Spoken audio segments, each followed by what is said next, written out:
everybody. Welcome in for another episode of Vol Club Confidential. I'm your host, Austin Price of VolQuest.com. Coming up tonight on the show, we have one of the real glue pieces on this basketball team, that being Jahmai Mashack. But before we get to Jahmai, we bring in Hunter Badur. And Hunter, you look at this past weekend, the Vanderbilt game, had a watch party over in Nashville and a really good turnout from a lot of Vol Club members. We did. We had a watch party at Barstool, Nashville. Had a big turnout. A lot of Vol fans came. A lot of Vol Club members came, and hopefully got some new members out of that. And looking forward to February 3rd. We're going to have a watch party for the Tennessee-Kentucky game. It'll be here in Knoxville at Yeehaw. We'll have some specialty drinks and food options for Vol Club members. And we encourage them to check out our website and follow us on social for those details. For those Vol Club members, if they come to the February 3rd event, are you going to kick it off with a great big yeehaw? Absolutely. Whatever you think's best, Bo AP. and Luke Duke going in the general lead making a jump? We've not got that far ahead, but we'll come up with something. Yeah, he is kind of like the Luke Duke of the volunteer club. Always making it happen behind the scenes. Hunter, we appreciate you. Let's turn to tonight's marquee guest, that being Jahmai Mashack.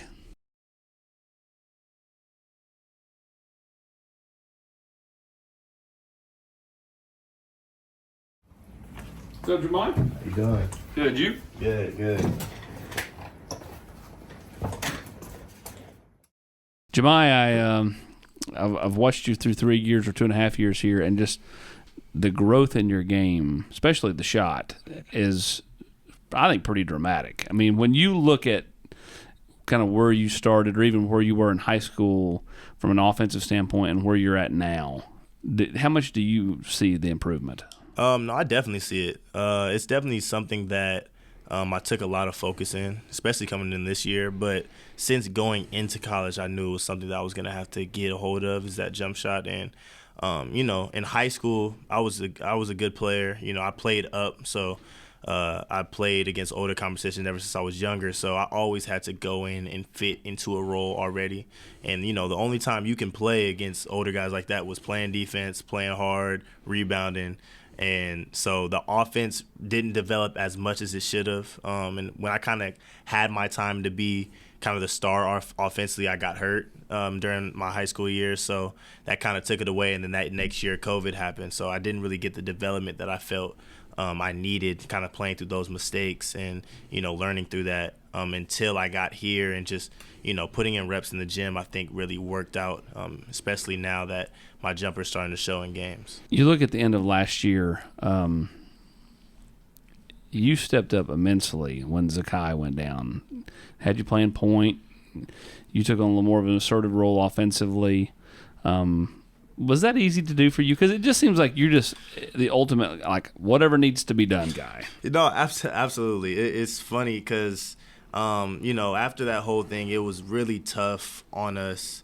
And, I had no idea that I was going to be playing point guard anytime soon because Zakai was playing great. And, when that happened, that game, we were just kind of trying to figure it out, just, who was going to bring up the ball, who was going to, because Zakai was that guy for us. So, I just kind of took it upon myself to just go and get the ball. It kind of felt a little more natural because I did have to play point guard in high school, as well as the 5 in high school. So I had to play 1 through 5 in high school as well. So it kind of just felt like I was back in high school, just wanted to calm myself down. But I think, when I think of myself, I just think of, especially on the defensive end too, it's just like you're in a band and you go in and you got to play multiple instruments. You don't know what instruments you're going to play game to game, but you're prepared to play multiple instruments and you're prepared to fit whatever role you need to in that band. And that's kind of how I thought of it at this time. And, now it's just whatever instrument you need me to play, I'm going to play it, and I'm working on all of them. So I'm going to be able to show it and going to be able to make an impact on the game. So it's just kind of how I think of it on the defense and offensive end. You grew up in a house full of athletes out there in California. When did you know kind of basketball was the sport for you? Because you got a brother that plays football. You got a sister doing her thing. I mean, when did you know basketball was it for you? And if you weren't playing basketball, what sport would it be? That's a tough question. Well, on the first part of that question, I think basketball was just my first love, really, because my dad played. So just seeing my dad, I didn't get to see him at his, his best, but I got to see kind of the tail end and just how much joy he had and just how he explained how it brought him into different areas of life. It let him meet so many good people, let him learn a lot of great situations, just like how I'm doing now. And I think hearing that for me was really what set that part. But I think my parents did a great job of just letting me be a kid. I think nowadays with basketball, they have guys and young kids just training at such a young age to get ready for this whole, ordeal that they're going to have to go through. And it kind of takes that, childish love away from the game because you're just training. But my parents did a great job just letting me play multiple sports. They let me hang out with my friends. It wasn't really a lot of weight on you have to play basketball. So the love for it just kind of was genuine. It just came from the heart because they didn't force me to do that. I picked up the ball. I told my dad, this is what I want to do. I was like, he said, you sure? He asked me, he was like, are you sure? And, I kind of thought about it. And I'm like, nah, this is for sure what I want to do. I want to put my all into this. I want to, I know it's going to be hard, but I want to put my all into this. And that's kind of how that road began for me. And, he just him and my mom put me in the right path, in the right directions in order to get to where I am now. And honestly, if I wasn't playing basketball, I'd probably be playing football, maybe running track, but it's hard to imagine what other sport I'd be playing without basketball because I just put so much time into it. When you look at, growing up, when were you having your most fun? Was it like playing like pee-wee basketball, like rec basketball? Was it middle school, high school? I think for me it was around middle school and high school. High school kind of got a little bit more serious. Middle school was just so I was competitive, so it was serious to me. But looking back at it, I just had so much fun just being with my friends and just going out and just playing without the weight of any game, any coaching, anything like that, or letting down fans. Because in your little bubble, it's like, okay, we're about to compete for this championship game, and you're gonna go in, you're gonna get everything you got. But looking back on it, you can see the parents just there for support, just there looking at your kids having fun, and it brought a smile to my face then because I was just doing what I love to do, and I was just competing. I just love to compete, and I was going to do everything and anything I could to win whatever game we were playing, whether it was insignificant, nobody in the world knew about it. I was going to go out and compete like it was the NBA Finals, and I think that just made me have so much fun with the people that I was with and, basketball itself. You were born what, like 2002? 2002, yeah. Born in 2002. So when you were like a little kid, that was kind of right there at the those two championships for Kobe yeah, and Gasol. Yeah. You a Lakers fan? No. That's as surprising as it is. I'm not I didn't grow up a crazy Laker fan. I actually grew up a Kevin Durant fan and an OKC fan. I grew up a huge fan of Russell Westbrook, Kevin Durant, James Harden, that whole Oklahoma City team. Was it emotional when Harden left? Oh my gosh, it was emotional. At first, when Harden left, I was like, okay, that one hurt. And then years went by, and then when I woke up one morning, and my dad woke me up. He knew how serious Kevin Durant being on OKC was to me. He woke me up. He was like, man, I had bad news. Went into the it was July 4th. Room. Huh? You talking about when he went to Golden State? Yes. It was July 4th. Yes. Oh my gosh, I was hurt because I thought he was gonna stay. I thought he for sure was gonna stay. It was the same day that T. Higgins picked Clemson over Tennessee, and T. Higgins locally, from a basketball standpoint, had kind of the same type body build as Kevin Durant. Right. And now he's playing for the Bengals. Yeah. But it was the same day. It was a tough moment for a lot of people, man. A tough moment for a lot of people. So yeah, no, that was definitely the guy that I was watching when I was a kid. Just love seeing him play. All right, so you love Kevin Durant, but the question I love to answer or ask on this show is Jordan or LeBron. That's a question. It's a generational thing normally, but not always. Some people do go Jordan. It is, and I think I think LeBron James is an extremely great player, like extremely. But Michael Jordan was just something that, as a kid, whether it was on YouTube or hearing people talking about him, he just felt like a mythical creature. And like, He's a unicorn, man. He was somebody that growing up, if it wasn't Kevin Durant, it was Michael Jordan. It was literally, and I kid you not, it was my dad bought me a basketball court, and I was so excited. Literally, the if it wasn't the day after we fixed it up and put it outside, I would literally go on YouTube, watch Michael Jordan, a highlight video, and just do what he did and go pause it, go outside, try it, go back in the garage, look at the video the next time, try the next move, go outside, try it. And I would be out there for hours and hours and hours just trying to mimic what he was doing. But when I started finally learning the nuances of the game and diving deep into basketball and everything it means, like, he was a two-way player. He played a crazy defense, like literally one of the best defenders of all time. And you add that on being one of the best offensive players of all time, I don't think there's anybody that can really say that. I think LeBron was a great defender, but I don't think he was known for being one of the best of all time like Michael Jordan was. And for Michael Jordan to be able to come in as young as he was and like a rookie and scoring how he did, Michael Jordan is definitely the greatest of all time. 6-0. I don't think there's anybody that's gonna be able to do something like that. He's the GOAT. He's my greatest of all time for sure. What was it like being a kid in Southern California? It was great. It was great. Just from an outside of basketball standpoint, it was just a lot of sunny days, a lot of going outside. A lot of neighborhood. You got a guy that has a basketball court in the neighborhood. All the kids get out around together and go to their house and you just play for hours and hours. Like, I didn't grow up with a lot of gym time. I didn't get to go to a lot of basketball courts where there was a gym. You just really just find a ball that was somewhat decent. You just go to the park and you play. Net, no net, chain net. What are we talking here? So it depends. So when I was really young, we used to play at this park that had no net, and that was always something. But you got how much arguing went on? That was an air ball. No, it didn't touch the rim. It's a ton. Especially if my family's involved. Oh my gosh, they're all like me. They're all just competitive. So we were arguing for days and days about this or that. It doesn't matter if it was basketball or checkers. We were competitive. Who's the most competitive person in your family? Ooh, not named you. You cannot be you. You have to say someone else.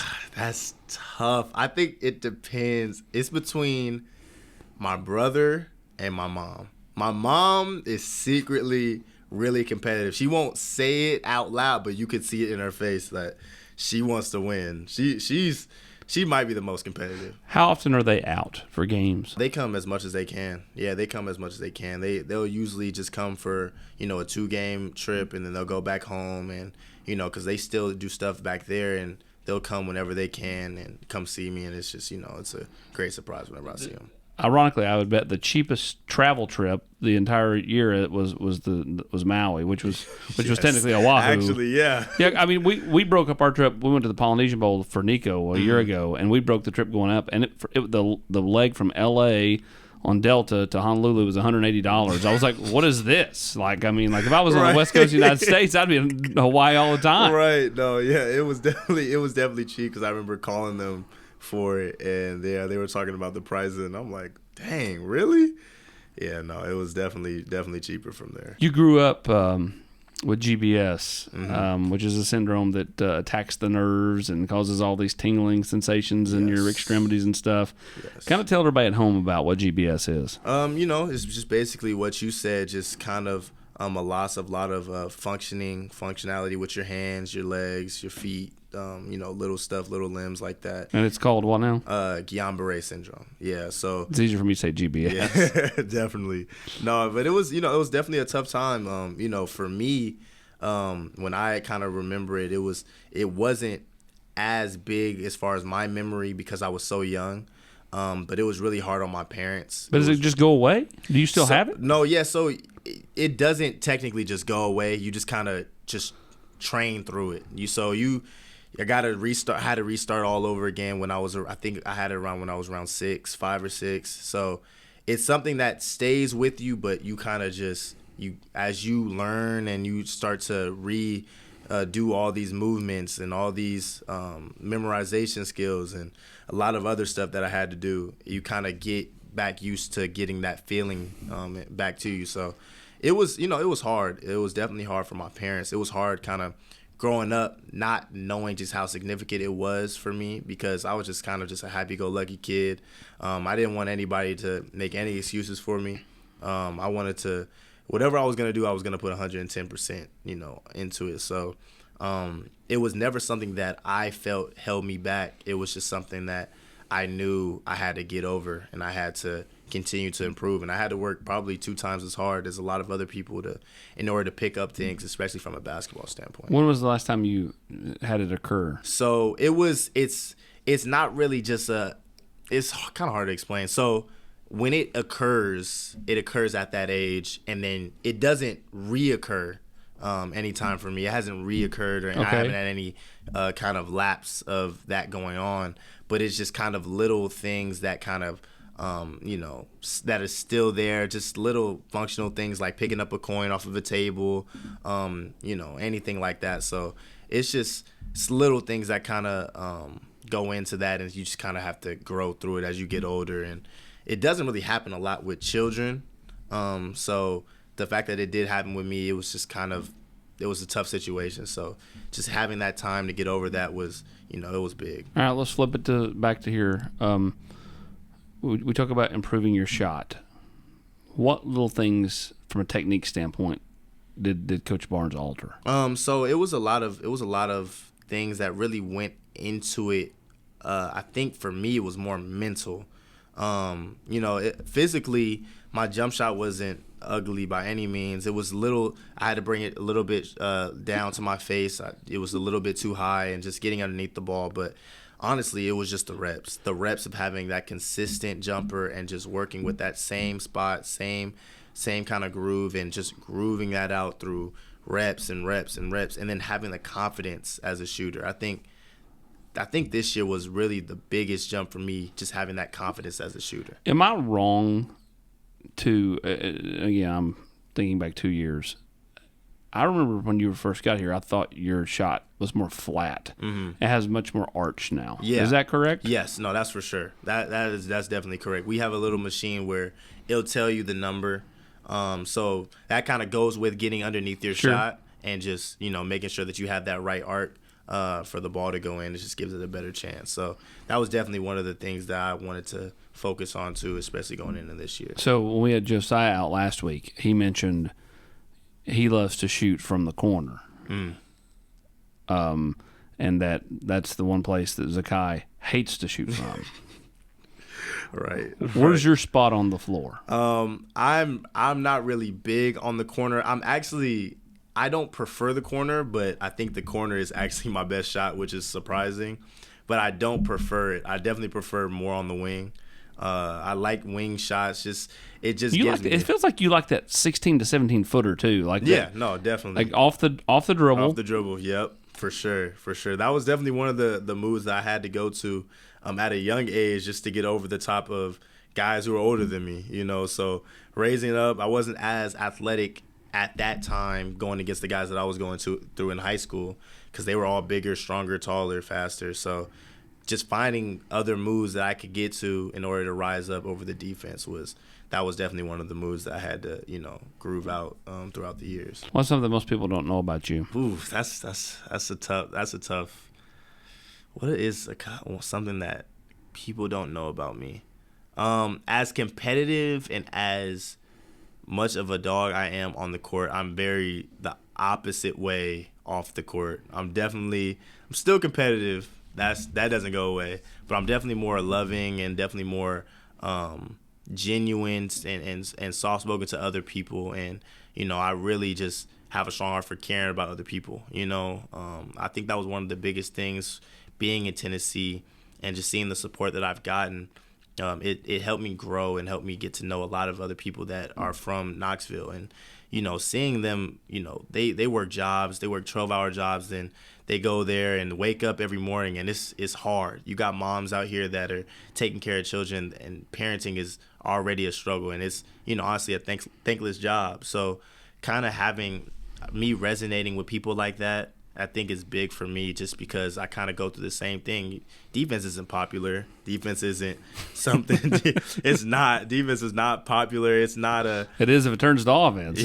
True. But it's never going to be something that's going to be on Sports Center. It's never going to be something that's going to be number one trending in anywhere. It's not going to be something that kids resonate with, but it's kind of just something that I resonate with a lot of other people, especially in Knoxville, just being that guy that just works. And, off the court, I think I've really grown with a lot of other people here, just talked to a lot of people. So I think something that you don't really know unless you meet me is just how genuine and loving of a person I am when I talk to people. What made Tennessee the pick for you? I mean, again, California kid. And Tennessee's had success with, softballers out of California. For sure. Football players out of California. Now, basketball players out of California, different sports. But what made Tennessee? Because, I mean, again, it's the South. It's different than what you grew up around. Definitely. Man, where would I start? I think first for me was my faith, for sure. Just being a big, gospel, somebody just believes in the gospel as much as I do, and just somebody that really has seen just how much God has gotten me to points where I would never think I would ever get to. And just knowing that, the coaches and, some of the teammates align with that faith was huge for me. It was probably one of the biggest reasons. And I think another big reason was just how Coach Barnes was with my family. I'm really high on my family and just how people treat them. And if you treat them with how he did it, it'll make an impact on you. And how he treated my grandfather on my mom and dad's side was really big for me, because those are two people that I care about dearly. And, it's something that I don't know if he noticed, but it's something that I always notice with my family. I think another big thing was I wasn't really I was a pretty good high school player. I was pretty, I was a 4-star recruit, but I wasn't in the big AAU circuits. I went to a public school all 4 years, so I definitely feel like I've gotten a lot of my stuff out the mud, and not, nothing came easy for me. So I'm kind of, when they recruited me, one of the coaches came out and saw kind of my game, and I think that was another big time deal for me, because it wasn't something that was just globalized everywhere. It was big for my state and my city, but it wasn't something that was just all over social media as being something that a big event people wanted to go to. So I appreciate stuff like that, and I appreciate, coaches who care about developing players and coaches who care about both sides of the ball, not just the offense. And I wasn't the type to be into the gear and the shoes and the, all that. I was just more into the basketball, the work, just putting in, how they treat their players, and, how I'm going to be not only a better basketball player, but a better man coming out of, Tennessee. Anybody that knows me that's watched this show for the 2 years we've been doing it knows I'm big on grandparents. So when you bring up grandpas or grandmas, that's important. So how much are they able to engage and get out here and that type of stuff? Well, no, it actually, it worked out. My grandfather on my mom's side, he gets out as much as he can. He lives back in California, so he gets out as much as he can. Whenever my parents kind of try to come out here and he's not busy, he's a pastor, so he has a church that he takes over, so he's definitely out there working there too. So whenever he's not busy, he just comes by and see me, and it's big for me. And my grandfather on my dad's side, he lives a little bit closer. He lives in Georgia, so so he can get around more. Yeah, he can get around, especially when you go to Georgia or to Mississippi State, just a little bit closer trips. Exactly. So I was able to see him at that last Georgia game, and I was able to see a lot of my family on my dad's side. So, they're really big to me. I recently, probably not recently, but it was a big deal for me going to Tennessee. COVID kind of took my grandma away, so that was really tough. And she was she was a rock. She was definitely a rock for me, and somebody that I held dearly, and thinking about that and just knowing how much she meant to me, and just knowing how proud she was of where I was going, it really is a big deal for me. And I just I always carry her in my heart, and the same for my grandma on my dad's side, who's still with us. She's just the most supportive woman, and I just love my grandparents so dearly, and they just love me the same. Grandma's home cooking, man. Man, nothing like it. It's nothing like it. They could cook anything, nothing like it. You grew up not a Laker fan. You're an OKC fan. Yeah. What about other sports? Did you drift away from the LA sports, or did you like the Dodgers? I kind of did drift away from a lot of LA sports. No, I'm not really sure why, honestly, but I was just more, especially football. I was more into players. Like growing up, when I was a big Ravens fan because of Ray Lewis. Well, when you grew up, LA didn't have a team. Yeah, true. Yeah, that's true. So, I was. Now they have two. Now they have two. But I was a big Ray Lewis fan. I just, obviously he's as competitive as you can get. Sure. So I just kind of resonated with that, and I didn't really watch any other sports besides football and basketball. But yeah, I was really just a basketball head, man. I just love basketball, and that was really the main thing that I was watching from a day-to-day basis. So yeah, being an OKC fan wasn't something that a lot of people were at my young age, especially in California. People, Yep. You were a Laker fan if you live in Cali. That's all you meet is Laker fans.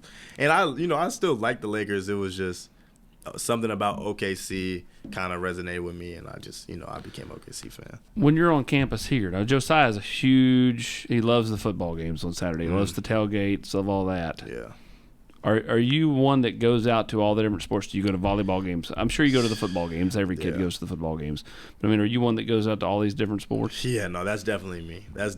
As much as I didn't like watching baseball growing up, I love watching Tennessee baseball here. And it was the first time I went out, I was kind of, a little bit iffy on how I was going to like it because I didn't really go to a lot of baseball games growing up. So when I went, and I kind of knew some of the players, and I was like, man, this is different. I went to a couple soccer games. I know a couple of the swimmers. Of course, football, like you said. I go to volleyball as much as I can whenever they were playing, and then obviously women's basketball. So I just try to go, wherever I can. Wherever there's a game, I'm trying to go. Honestly, if it has Tennessee and they're competing somewhere, I definitely want to go. Breakaway dunk or pin a block off the backboard. Ooh, that's a good one. There's a difference between a block and then pinning one. Yeah, pinning a block off the backboard, that's tough. I think I've gotten used to breakaway dunks, and I haven't had a lot of pins off the backboard here, and so I think I'll say a pin. I think I'll say a pin off the backboard. I think that gets the crowd something different. It gives the crowd something different because this is college basketball. There are gonna be a lot of dunks. Sure. It's not gonna be a lot of guys pinning stuff off the backboard. So I think I'm gonna go with the pin off the backboard. I think you're like the ultimate Rick Barnes guy. Like from a standpoint of we talked about this earlier. Like you kind of do a little bit of everything, right? Mm-hmm. Like you can play and guard and do all the different positions. But besides yourself, who's the other glue guy on this team? That's a tough question just because so many guys have their roles and they're really good at it. But I think Zakai is another guy that I would think is a glue guy for us. And, I think the glue guy kind of goes out of proportion sometimes. I think Zakai really fits that as well, just being a guy that really holds everybody together. And I think without Zakai, it's a lot of stuff that we can't get done as efficiently as we're getting it done right now. So I definitely feel like Zakai is a big player who I would also say is a glue guy. And another guy is Tobe. I think Tobe is a big glue guy for us. He does a lot of stuff that a lot of guys don't want to do, and he was blessed with the body that he has, and being able to rebound and being able to finish. He just developed so much as an offensive player as well, just even outside of what the fans see. Me being able to play with him every day, you can tell how much he's improved offensively. So I'm excited to see Tobey grow as well, but I think I would say Tobey is another guy. When you look at this basketball team too, it's got all these kind of different personalities from different parts of the country. I mean, you're a SoCal guy, Right? You got Tobey, and Zakai's the ultimate New Yorker. Yeah, like he just like you hear his voice coming out of that little body, and you're like, whoa, Right. Jonas is a North Carolina kid. Mm-hmm. You got Josiah's a South Carolina kid. Right. Santi's from overseas. Right. And then you got Dalton, who again is from Colorado / South Dakota area. So I mean, Right. like, what are those conversations like? Is there like when the New York guys and versus yourself start talking about like New York teams, LA teams? I mean, like what's that like? We go back and forth. Me and the New York guys go back, especially me and Zakai. Ever since we were freshmen, it was always like a New York Cali thing, and we definitely it's just funny to kind of have a guy that is totally different area from you, and you guys can be so alike. I feel like that guy is like my partner in crime when it comes to a lot of stuff on both sides of the basketball. I feel like that's a guy that I can rely on, and obviously you can see it defensively. It's just it's tough for anybody to score on us, but for a guy to grow up so much different than I did, and for us to come together in the same spot and just to click as much as we did, not as quick as we did, it's not something that you see a lot. It's definitely something that I'm blessed to have, and I take care of that relationship, and me and Zakai, we talk about a bunch of different things, whether that's fighting over New York, Cali, what's a better place to live, or anything like that. We definitely hold each other accountable, and we go back and forth in practices, we go back and forth in games, and that's one guy who I definitely he's just as competitive as I am, and I respect guys like that. I respect guys who push back, who say their opinion and they kind of stick with it. That's a guy that he does that, and I do the same. So I think that's why that respect is mutual. All right, we're gonna do a little rapid fire here. Batman, Superman, Spider-Man. If you could be one, who or why? Batman because he doesn't have powers. Everybody always says Spider-Man, but I love this. Batman. I'm a Batman guy. Batman, he doesn't have any powers, and he's out there fighting against guys who have worldly abilities. So I definitely say Batman. Oreos or Chips Ahoy? We talking soft Chips Ahoy? I'm talking to dip it in milk. Oh, dip it in milk or Oreos? Yeah, Oreos for sure. Oreos, easy. Was that a go-to when you were a kid? It's tough for me. I ate a lot as a kid, especially sweets. I wouldn't say that's a go-to, but if it was there, I was gonna get some. SoCal guy, Disneyland, yes or no? Yes. Favorite ride at Disneyland? Ooh, that is tough. When was the last time you went to Disneyland? Last time I went to Disneyland, it was a minute ago. I haven't been to Disneyland in a long time. We actually had an amusement park called Six Flags that was even bigger than the Disneyland roller for coasters. us. For the roller coasters. For the roller coasters, right. Yeah, I didn't really go to Disneyland for the roller coasters. I kind of went for the whole Disney experience. Yeah. I'm with you. Yeah. I'm going out there next month. So. Oh no, that's gonna be fun. My kids love Disneyland. Oh my gosh, I'm sure because I did too. Best spot in California that you've been to, and one place in California you've not been to that you want to go to? Best spot in California. A lot to do out there. It's a lot to do out there. I definitely say just honestly, anywhere in LA it's a great spot. But if I had to go with an underrated spot, go to any taco place. Street tacos, that just experience and that vibe. You sound like Brew McCoy. That's what Brew McCoy was talking about. Street tacos. That vibe and the kind of the feeling of just sitting there, you eating tacos that you would never think is as good as they are, but they're amazing. That's take me back because I love me some street tacos. All right, one place you've never been that you'd like to go in California. One place that I've never been in Cali. You've been to Yosemite. You've been to Palm Springs. You've been to. I'm sure you've been to San Diego. That's just. I haven't been to Yosemite. I don't. If I've been to Yosemite, I was young, but I never went to Yosemite. I don't. Monterey Peninsula, where Pebble Beach is. Yeah, I've been there. What's another place that I haven't been? Are you a golfer? I am, but I'm getting into it more and more as I get older. So I started. Me and my dad my dad has been golfing for a little longer than I have, but he started taking it serious. So that kind of made me want to start taking it serious. So I want to start getting my skills better and better. So I think I'm just gonna improve there. But I like golf for sure. You ever see like Steph Curry play golf? Because he's really good. I have. That dude. He is really good. Man, when they give you a sponsor exemption for a PGA Tour event, you're pretty good. Yeah, no. It's something about his hand-eye coordination that just, if it's something that has to go, a basketball or a golf ball, he's going to make it work. He's going to make it work for sure. Who would you relate your game to most to? I mean, like, who would you compare it to? There's a lot of guys that I watch, especially in the NBA. I love Josh Richardson. That's a guy that I've seen, growing up, when he was in the NBA. But I think just it's a Cali guy. One is a Cali guy and one isn't. I would say Drew Holiday is a guy that I like that watch. comparison. Yeah, that's a guy that I watch. Defensive first guy, can make a three. Man, he's Slasher. Yeah, slasher. He really just do everything on the court. Whatever you need him to do, he does it. And he's a champion. He won the championship as a starting point guard. So he's good. I've seen him play the point. I've seen him play the shooting guard. I've seen him guard centers like Joel Embiid and Karl Anthony Towns. So that's one guy I'd say was a big one. And then another guy is Derek White. They play for the same team, but Derek White kind of does the same thing. He's a two-way player. He's the embodiment of a two-way player and somebody that will, get out on the floor, get out on the break, finish layup, makes the right pass, just makes the right plays, and just makes simple basketball. And I think guys like that are what teams need if you want to win. So those are guys that I just, I definitely feel like are kind of the same way as me. Favorite fruit? Bananas. Yeah, bananas. Favorite candy? Trolleys.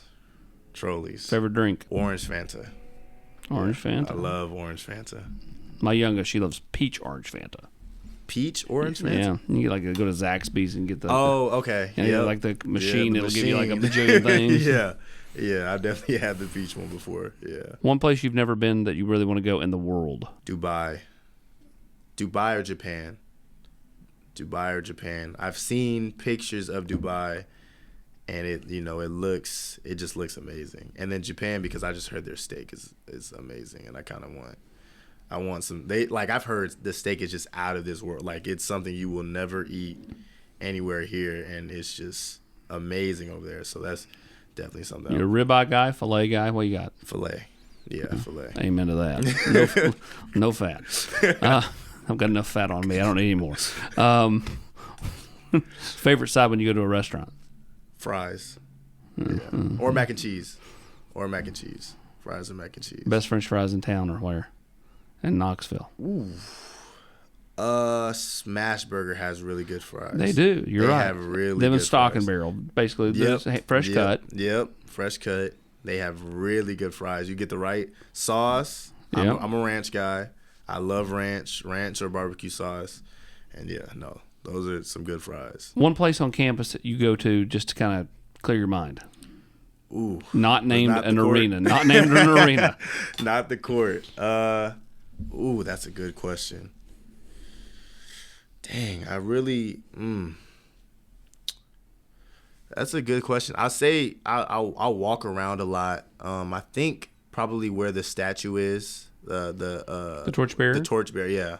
I hang around there sometimes when I'm just not doing anything, and I'll kind of sit there and just watch some stuff. And then we have kind of the grass area is kind of stairs. I don't know if you know where that is, but it's it's the stairs. There's been tailgates held near there. I kind of just go over there and I'll just sit over there, and it's a nice area. It's quiet, especially at night, and you just kind of you're in your own thoughts. So that's definitely a place. Does it enter your mind that you're almost through your junior year? It's going by fast, man. It's going by fast. I could have sworn I just got into campus and was just getting to know a lot of people. So yeah, it's going by fast. Best person that you've met on campus that nobody knows about? Best person that I met on campus that nobody knows about. In other words, like, you can't say Rick Barnes, you can't say Josh Heupel, you can't say your teammates. Yes, so like it could be someone in the nutrition department, it could be someone that you met in class, it could be a teacher. That's a good one. I think. Can I say? Mary Carter. Does that count? Are you paying these kids Mary Carter? Last week it was Josiah Jordan James. You said Mary Carter too? Who called you the GOAT. Mary colored her hair. I like the darker hair. It's like it's little, nice. Yeah, it's definitely nice. No, Mary Carter, she is the MVP of the team. Seriously, she's paying these kids. I have got no money from her. She knows. She is the MVP of the team, and it's not close. There's no Tennessee. We are a wreck without Mary Carter. So I have to say her. I just have to. There's no other right answer besides that. Josiah talked about this. Do you wish you had black uniforms? Oh, yes, absolutely. What do you got to do to campaign to get that? I have no idea. Do we need to start tweeting at Danny White? I think that's the best way to reach Danny White. I would love some black uniforms. Is Rick open to black uniforms? I think he is. I have to ask him about it, but I think he is. I think he'll be a big fan of that. As long as we win. We got to win. Orange numbers or white numbers? Orange. Probably orange. Yeah, orange numbers. Yeah. So that means we have to wear it away, right?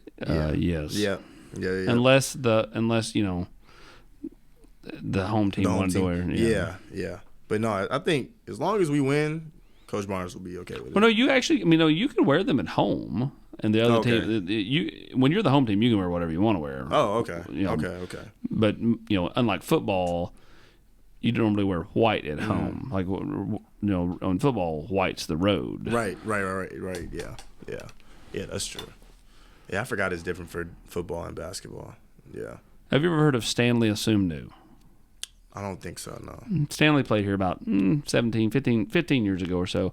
I would equate you to like this generation's version of Stanley Asumnu. Like freaky, athletic, can just go up and jump. Right. You have a better offensive game than Stanley Asumnu, though. Yeah. But Stanley Asumnu, when he got done, he played his 4 years of basketball, and he used, you could do one extra year in another sport. He went out for football. That's how it happens, man. That's how it happens. That's how it happens. If you lined up, who would be a better DB, you or your brother? Don't ask me this question, because okay, all right. I will never tell him this to his face. Well, he's gonna see this because your mom's gonna show it. I'm gonna act like he's not in the room. And he's not gonna see this, but definitely my brother. My brother was amazing when it comes to being amazing when it comes to being a defensive back. Like, I'm good on the court, but man, that dude, nothing compares to that. I used to watch him as a kid and just try to mimic. That's probably why I'm as good of a defender I am now. Is because I watched him on the field and I kind of mimic what he was doing when I was younger. And, just try to implement as much as I can to, if I was playing football or basketball. How much do you have to, hold yourself back? Like when the official makes a call that is wrong.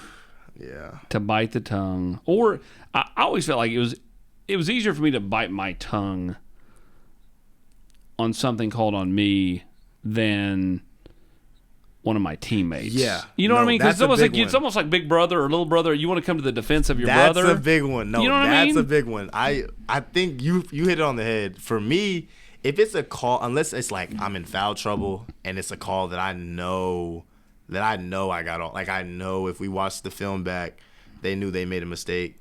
I would say something, but I'm not going to. But if it's my teammate and I'm watching the play and I'm like, no, there's no way. I'm going to go to the ref. I'm going to go to whoever I can to try and get this situated for next time because, I'm sitting there, I'm watching the play, and a lot of my teammates don't say anything, but I'm going to be the one to say something for my teammates for sure. For sure. That's a fact. But, yeah, no, you hit it on the head. That was perfect. We had a couple of basketball guys out last year, and they talked about, Santi, and he's on the show next week, by the way. That's where being able to be bilingual works out to your advantage because you can say things that the refs don't know you're saying. That's true. That is true. I haven't picked up on anything yet, but I know I could just tell by the tone of his voice if he's saying something that maybe he wouldn't say if the refs heard it in English. So, no, Santi, he knows what he's doing. He knows what he's doing, man. He's funny, but he uses that for sure. All right, we'll wrap it up on this. You got the rest of the season and the next year, besides win a championship, that's common sense. Like, what do you want to accomplish, and how do you go about doing it? I think I put a lot of thought into, that question, and just thinking to myself just how much, just with basketball, just how much of an impact I want to leave. I think probably the biggest thing for me is just being somebody that came to Tennessee and was just known for just impacting people's lives, whether it was on or off the court. I just want to be somebody that young people can resonate with, that young people can watch and be like, I want to be him. As hard as it is, he's not 6'10", he doesn't have a crazy long wingspan. He didn't grow up with, the ball in his hands all the time, but he worked for what he got, and he was able to bring that to fruition and was able to put it out on the court. And I want young kids and young people, and you can be young, you can be older, just to resonate with just being a hard worker, and that if you stay true to the game, you stay true to who you are, and you have faith in what you believe in, you'll get what you want, and you'll live the dream that you want to live. So I think that's probably the biggest thing that I want to leave, in just being the best defender and best two-way player that I can be. I can only measure myself to me, and just being the best version of myself is all I can ask for. So I think leaving that impact on people and just being the best version of myself is what I want to do here and how I want to leave my legacy. Well, Jahmai, we appreciate the time. We appreciate you coming out and kind of letting everybody get to know you a little bit. Thank you so much, man. I appreciate you guys having me. I love doing this. He is Jahmai Mashack. We'll be back next week with another episode of All Club Confidential. Next week, Santi Vescovi.